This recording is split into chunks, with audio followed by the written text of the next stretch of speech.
Hey guys, I hope all of you are fine and doing well in your lives. Guys, my today's video is according to the recent, trendy, demanding and stylized patterns of today's world demands and the highly eye-catchy and attractive design patterns that totally young girls, fashion-loving girls are looking for.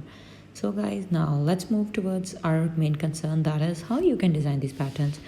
So the answer to this question is, friends, very simple and easy. That is, you can make a lot of choices for the patterns that are being used or could be used to make these very beautiful and stylish dresses. Yes, friends, you have heard it right.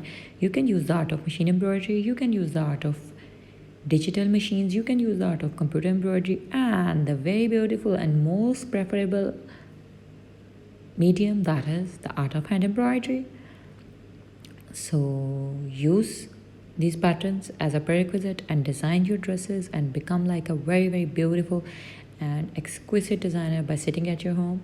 So hope to see you soon back in my channel with my upcoming new videos. Up till then, take care of yourselves and keep supporting us, keep watching our content as you always have been.